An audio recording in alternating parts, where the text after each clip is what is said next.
Hello students, कैसे हैं आप। चलिए आज हम लोग अकाउंटिंग के बहुत ही इंपॉर्टेंट प्रिंसिपल को डिस्कस करेंगे जिसको हम लोग प्रूडेंस बोलते हैं या जिसको हम लोग कंजर्वेटिज्म प्रिंसिपल के नाम से भी जानते हैं।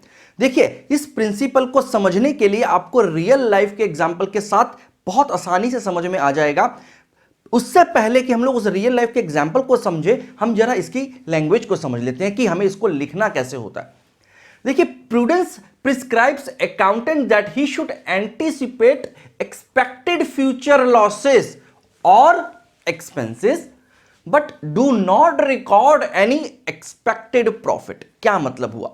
हमें प्रूडेंस ये प्रिस्क्राइब करता है कि हमें किसी भी एक्सपेक्टेड फ्यूचर लॉस या एक्सपेंस को आज ही कंसीडर कर लेना चाहिए, आज ही एंटिसिपेट कर लेना चाहिए। लेकिन अगर हमें लग रहा है कि नियर फ्यूचर में कभी कोई प्रॉफिट होने वाला है तो हमें उसको अभी कंसीडर नहीं करना है, अभी एंटिसिपेट नहीं करेंगे हम उसको। यही होता है प्रूडेंस का कॉन्सेप्ट। देखिए क्या होता है प्रूडेंस में, अगर हम एक फ्रेज की बात करें जो एक बहुत ही फेमस फ्रेज इसके साथ जोड़ा जाता है, do not anticipate a profit but provide all for possible losses. मतलब आज किसी भी प्रॉफिट को एंटिसिपेट मत करो, बल्कि जितने भी पॉसिबल लॉसेस हो सकते हैं उनके लिए रिकॉर्डिंग कर लो। तो यह होता है हमारा प्रूडेंस। एग्जांपल के साथ समझते हैं बच्चे, रियल लाइफ के साथ ये बहुत ज्यादा मैच करता है ये प्रूडेंस। हम लोग अपनी ये रियल लाइफ में इसको डे टू डे जरूर इंप्लीमेंट करते हैं। वही चीज हमें अकाउंट्स में भी इंप्लीमेंट करनी है। देखिए कैसे इंप्लीमेंट करते हैं।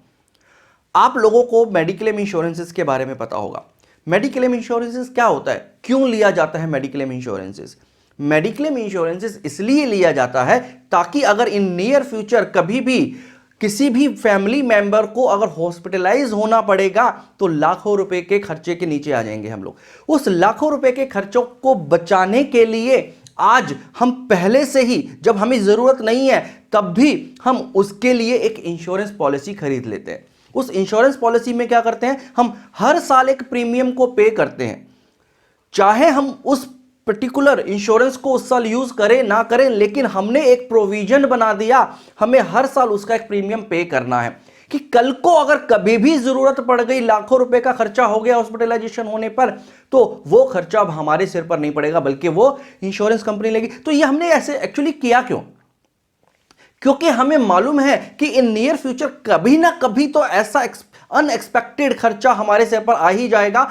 उसके लिए आज ही हमें तैयार रहना चाहिए। यस, हमें नहीं मालूम कि वो कितना खर्चा आएगा, लेकिन एक एस्टिमेटेड इंश्योरेंस हम लोगों ने लेकर के रख लिया कि अगर इतने लाख रुपए तक का खर्चा आता है तो हमारा वो कवर इंश्योरेंस कंपनी ले ली और उसके बदले में हम कुछ रुपए हर साल उसको देते रहते हैं। तो ये होता है जब हम लोग अपने किसी एक्सपेक्टेड एक्सपेंसेस या लॉस को एंटीसिपेट करके कोई एक्शन ले रहे हैं शुरू में। अब बात करते हैं शेयर मार्केट की। आज मैं शेयर मार्केट में इन्वेस्टमेंट के लिए कुछ पैसा लगाता हूं। मैंने इन्वेस्टमेंट किया, यह सोच करके इन्वेस्टमेंट कर रहा हूं कि मेरा यह पैसा बढ़ेगा, लेकिन इसकी क्या श्योरिटी है? तो जो भी मैं पैसा अपने शेयर मार्केट में लगा रहा हूं, मैं कभी भी यह कंसीडर नहीं करूंगा कि 2 साल के बाद, 1 साल के बाद, 6 महीने के बाद ये पैसा डबल होने वाला है या उससे ज्यादा होने वाला है। जी नहीं, मैं कभी भी ऐसा एंटीसिपेट नहीं कर सकता, बल्कि मुझे एंटीसिपेट क्या करना पड़ेगा, अगर कल को इसकी मार्केट वैल्यू और कम हो गई, जो शेयर आज मैं 100 रुपए का खरीदा हूं, अगर वो 80 रुपए का हो गया तो वो 20 रुपए का नुकसान के लिए मेरे को तैयार रहना पड़ेगा। कितना प्रॉफिट होगा आज मैं वो नहीं सोच रहा, मैं उस नुकसान के बारे में जरूर सोच रहा हूं कि यस, हो सकता है कि ये जो 100 रुपए मैं आज लगा रहा हूं वो शायद जीरो भी हो जाए। तो मैं हमेशा एक लॉस को एंटीसिपेट करता हूं, ना कि कभी आने वाले फ्यूचर प्रॉफिट को एंटीसिपेट करता हूं। यही चीज बोलता है हमारा प्रूडेंस। देखिए, हमें प्रूडेंस की जरूरत क्यों होती है अकाउंटिंग के अंदर? देखिए, रियल लाइफ में तो मैंने आपको समझा दिया कि प्रूडेंस की जरूरत क्यों होती है। अगर मैं आपको एक और एग्जांपल दूं अगर रियल लाइफ का, तो उससे भी आपको इस बात को अच्छे से समझ सकते हो। देखिए क्या होता है, अगर हम लोग कभी कहीं सुपरस्टिशंस की बात करते हैं, बहुत सारे लोग हैं अभी भी इंडिया में जो कि बहुत सारे सुपरस्टिशंस पर बिलीव करते हैं। जैसे कि भाई हम लोग जा रहे हैं कहीं पे, रास्ते में बिल्ली रास्ता काट गई। अब क्या होता है, ज्यादातर जब बिल्ली रास्ता काट जाती है तो ज्यादातर लोग क्या करते हैं, वहीं पर रुक जाते हैं या थोड़ा सा पीछे वापस रिवर्ट हो जाते हैं, वापस मुड़ जाते हैं और फिर वापस आते हैं, या वो वेट करते हैं कि पहले कोई और क्रॉस कर जाए उसको। क्यों ऐसा करते हैं? क्योंकि उनको लगता है कि अगर बिल्ली रास्ता काट गई है तो हो सकता है कि हमारा बैड लक हो जाए। जो हम काम करने जा रहे हैं वो शायद सही से ना हो पाए, वो पहले से ही एंटीसिपेट कर लेते हैं उस होने वाले नुकसान को, और उसके लिए वो थोड़ा वेट करते हैं, किसी और को आगे पहले जाने देते हैं या खुद थोड़ा सा पीछे होकर के वापस आते हैं। तो ये क्या कर रहे हैं, वो एंटीसिपेट कर रहे हैं किसी एक लॉस को। ठीक है, एक और एग्जांपल के साथ इसको हम लोग समझते हैं। देखिए, एक मान के चलते किसी एक पर्सन के ऊपर कोई कोर्ट केस चल रहा है। अब कोर्ट केस अगर चल रहा है, या किसी कंपनी की बात कर लेते हैं, किसी कंपनी के ऊपर एक कोर्ट केस चल रहा है। अब वो कोर्ट केस ऐसी सिचुएशन पर है जहां पर हम लोग शुरू में नहीं कह सकते कि हम लोग उस कोर्ट केस को जीतेंगे या हारेंगे। मान के चलते हैं अगर हम उस केस को जीत जाएं, अगर हम जीत जाएंगे तो शायद हमें 2 करोड़ रुपए का क्लेम मिल सकता है। लेकिन अगर गलती से अगर हम हार गए उस केस को, तो हमें 2 करोड़ रुपया पे करना पड़ेगा कोर्ट के ऑर्डर के अनुसार, और वो भी एक स्पेसिफिक पीरियड के अंदर अंदर। तो अब आप बताइए, आप इस केस में क्या करेंगे अगर आप उस जगह पर हुए? क्या मैं इस बात को सोच करके कि मैं इस केस को जीत करके 2 करोड़ रुपया मुझे मिलेगा, मैं उस 2 करोड़ रुपए के लिए अभी से कुछ खर्चा पहले से प्लान कर दूं? जी नहीं, मैं ऐसा कभी भी नहीं करूंगा।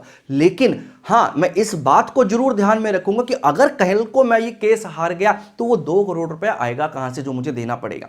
तो मैं उसके लिए आज ही पैसा इकट्ठा करना शुरू कर दूंगा कि इन केस अगर वो केस हम लूज कर जाते हैं तो वो 2 करोड़ रुपया देने के लिए हमारे पास उस टाइम पर पैसा हो। तो हमने यहां पर क्या किया, होने वाले लॉस को पहले से एंटीसिपेट कर लिया, लेकिन जो प्रॉफिट हो सकता है इस केस को जीतने से, उसको अभी हम लोग कंसीडर नहीं कर रहे हैं, जिसे हम लोग प्रूडेंस का नाम देते हैं।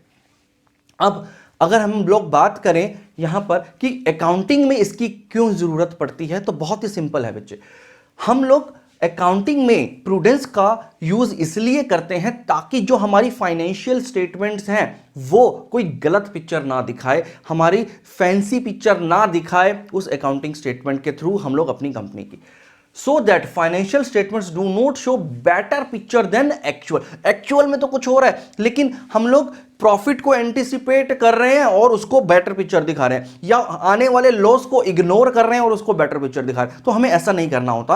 अकाउंटिंग क्या कहता है कि आप अपनी अगर ट्रू पिक्चर दिखाना चाहते हो, अपनी अकाउंटिंग स्टेटमेंट्स में अपनी कंपनी की सही पिक्चर दिखाना चाहते हो, तो जो भी प्रॉफिट अभी आपको नहीं मिला, एक्सपेक्टेड है मिलना, उसको तो बात मत करो। लेकिन हां, अगर आपको लग रहा है कि कोई लॉस हो सकता है नियर फ्यूचर में, तो उसको आज ही यहां पर दिखाओ, उसको शो करो अपनी फाइनेंशियल स्टेटमेंट में, ताकि आपके बिजनेस की ट्रू पिक्चर सामने वाले को नजर आए। तो बच्चे, ये है हमारा प्रूडेंस का कॉन्सेप्ट। आई होप आपको बहुत अच्छे समझ में आ गया। अगर ये समझ में आया है तो प्लीज सब्सक्राइब करो, और इसके बाद आपको एक एक करके बहुत सारे कॉन्सेप्ट्स और प्रिंसिपल के वीडियोस जल्दी मिलने वाले हैं। Thank you very much.